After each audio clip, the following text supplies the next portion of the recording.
Hello dear student, welcome. तो redemption of preference share जो university वाले पेपर में आया था, मतलब थर्ड बी का क्वेश्चन पढ़ रहा हूँ। सी लिमिटेड दिया है 3000 प्रेफरेंस शेयर से आपको बेसिक 6 एंट्री याद करनी है। आओ कराता हूँ। 3000 प्रेफरेंस शेयर है, 100 रुपये का था, रिडीम कर रहे मतलब वापस कर रहे।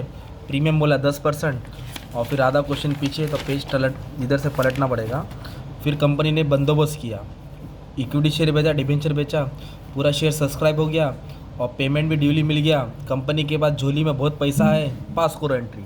मतलब 7 एंट्री का खेल था, 20 मार्क जेब में था, राइट। तो मैंने भी कुछ लिखा नहीं जानबूझ के, एकदम तुम्हारे साथ ही एंट्री लिखूंगा। तो रिडेम्पशन ऑफ प्रेफरेंस शेयर्स, तो कैसे एंट्री लिखने का? सबसे पहले लिखेंगे 12%। क्या लिखेंगे? इधर नाम दिया है पूरा। तो रिडेम्पशन ऑफ, पहले लिखेंगे redemption of 12% redeemable preference share, है ना। ये पूरा नाम उठा के कॉपी करके डेबिट में डाल देने का था। किधर डाल देने का था? डेबिट में। फिर कंपनी इस पर क्या दे रही है? प्रीमियम। क्या दे रही है? तो क्या लिखेंगे? बोलो, premium on redemption of preference shares. ये भी क्या आएगा? डेबिट। किसको देने का था? Preference share holder. किसको देने का था? प्रेफरेंस। ये हो गया ड्यू की एंट्री, राइट। मैं थोड़ा नीचे लास्ट में ना पेमेंट की एंट्री लिख देता हूँ। क्या लिख देता हूँ? हम लोग पैसा किसको देने वाले? प्रेफरेंस शेयर होल्डर्स को देने वाले। तो फिर इसको डेबिट करना पड़ेगा। उसको क्या करना पड़ेगा? डेबिट करना पड़ेगा। जब हम लोग उसको पेमेंट करेंगे लास्ट एंड में, तो पैसा जाएगा, इसके लिए बैंक को क्रेडिट करना पड़ेगा। तो अभी सवाल है कि कितना अमाउंट देना है, कैसे देना है। तो कितना शेयर है? देखो 3000 शेयर है और एक शेयर कितने का होता है? 100 रुपये। मतलब अपने को 3 लाख तो देना ही है। Simple. Redemption of preference share 3 lakh. और प्रीमियम कितना बोला है? 10%। प्रीमियम कितना बोला है? तो 3 लाख पे 10% निकालेंगे तो 30,000 आएगा। तो टोटल कितना देना है? 3,30,000। Being amount payable on preference share, being amount payable on. ये हो गया फर्स्ट एंट्री। मान लो अगर उन लोगों ने इन्वेस्टमेंट बेचा रहता, क्या बेचा रहता? तो पैसा आता, बैंक अकाउंट को डेबिट कर दे और इन्वेस्टमेंट को क्रेडिट कर दे। फ़ायदा रहता तो पीएनएल आता ना। पर इधर इन्वेस्टमेंट बेचा है तो ये एंट्री नहीं लिखने का था, मैं तुमको समझाने के लिए लिख दिया सिंपल। पर इधर उन्होंने क्या बेचा मालूम है क्या? पेज टर्न करता हूँ।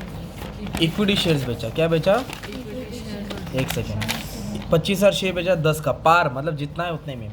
तो कुछ भी चीज़ इश्यू करेंगे तो पैसा आएगा, कुछ भी चीज़ इश्यू करेंगे तो पैसा आएगा। और इधर क्या बेचा? Equity share. इक्विटी शेयर जाएगा तो इधर लिखेंगे इक्विटी शेयर कैपिटल। क्या लिखेंगे? Equity share.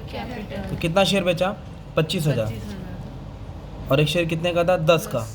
मतलब 2.5 लाख का मच्छी का इंतजाम किया, मतलब मच्छी पकड़ा, मतलब पैसा अरेंजमेंट किया उसने। Simple. Being share issue, being amount receive on equity share, being amount receive on. फिर उसका कंपनी ने क्या किया? 1000 डिबेंचर्स बेचा 100 रुपये का। तो फिर से पैसा आ रहा है, फिर से पैसा आ रहा है और डिबेंचर जा रहा है। क्या जा रहा है? डिबेंचर। तो डिबेंचर्स का नाम दिया है तो नाम डाल दो, 14% है ना। तो कितना डिबेंचर बेचा? 1000। और एक कितने का था? 100 रुपये का। तो 1 लाख का बंदोबस्त फिर से किया। सिंपल। फिर अपनों को क्या है? एक सीआरआर की एंट्री करना है और एक प्रीमियम की। तो सीआरआर की एंट्री कैसे लिखते हैं? Capital redemption reserve. आप लोग फुल फॉर्म लिखना है, टू कैपिटल रिडेम्पशन रिजर्व। और प्रीमियम पे करना है ना अपने को, तो ये लिखेंगे टू प्रीमियम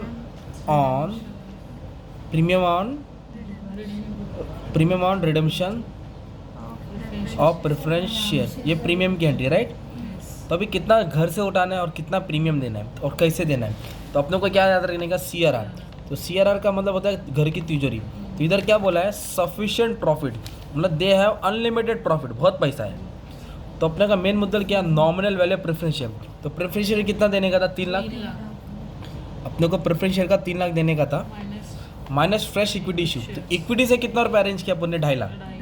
मतलब 3 लाख देने का था और अपने से इक्विटी से कितना बंदोबस्त हुआ? 2.5 लाख। तो 3 लाख देने का था और इक्विटी से बंदोबस्त किया 2.5 लाख। तो शॉर्ट कितना बढ़ा? 50,000। ये 50,000 का बंदोबस्त अभी हम लोग घर से उठाएंगे ना। तो घर में क्या? Profit and loss. क्या है? तो CRR is been created from profit and loss account. कितना क्रिएट किया? 50,000। तो ये फॉर्मूला था, राइट। फॉर्मूला याद करने का था ना। तो सीआरआर कैसे क्रिएट किया? देना था 3 लाख, इक्विटी से 2.5 लाख, तो कम कितना बढ़ा? 50,000। तो 50,000 अपन ने सीआरआर क्रिएट किया। कहाँ से क्रिएट किया? Profit and loss. General reserve रहेगा तो क्या आएगा? जनरल रिजर्व आएगा, राइट। अभी अपने को प्रीमियम देने का, क्या देने का? प्रीमियम कितना देने का? 30,000। प्रीमियम कितना देने का? 30,000। ये डेबिट में किधर है? इसके लिए मैंने इसको क्रेडिट में लिखा। तो प्रीमियम ना कहाँ से देंगे मालूम है क्या? इधर सिक्योरिटी प्रीमियम नहीं दिया है, तो फिर हम लोग प्रॉफिट एंड लॉस से ही पे करेंगे। कहाँ से पे करेंगे? Profit and loss. क्योंकि प्रॉफिट एंड लॉस में बहुत पैसा, राइट?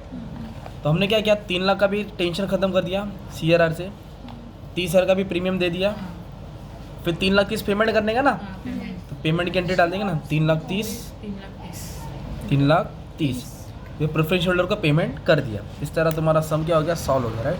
तो 20 मार्क का सम था, 6 मिनट में तुम्हारा सम सॉल्व हो गया, ठीक है, एकदम अच्छे से। बस इतना ही बोलने का था, ठीक है, ज़्यादा घुमा फिरा का मतलब नहीं था, इतना ही सम था, ठीक है। और भी सम ट्राई कर दूंगा तुम्हारे, ठीक है। Thank you very much and all the best for exam.